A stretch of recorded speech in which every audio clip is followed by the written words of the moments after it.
সুনিতা দৌড়ে গিয়ে তার পাথর হয়ে যাওয়া মেয়েকে জড়িয়ে ধরলো, কিন্তু পাথর নাইবা নড়াচড়া করে, নাইবা সাড়া দেয়। আরাধ্যা! ও মূর্তির কাছে গেল, হাত বাড়ালো, তখনই জ্ঞানী বাবা তার লাঠি দিয়ে আটকে দিল। দাঁড়াও ছেলে, তুমি মূর্খতা করো না।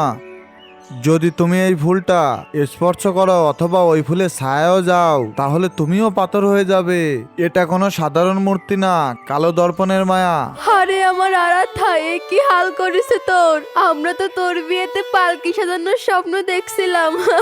এটা কোনো মানুষের কাজ না, এটা কোনো শয়তানের কাজ। কে সে ডাইনি যে আমার নাতনিকে গিলে ফেলেছে?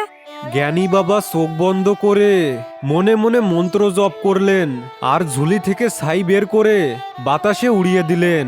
ছাই সোজা গিয়ে চম্পার কাপড়ের উপর পড়ল। ওই হলো সেই পাপিনী। চম্পা, তুমি? সবাই চম্পার দিকে অবাক হয়ে তাকালো। না না না, এই বাবা মিথ্যা বলছে। আমি কেন এটা করব? আরাধ্যা তো আমার সখী ছিল, আমি ওকে ভালোবাসতাম। পাপ লুকানো যায় না মেয়ে।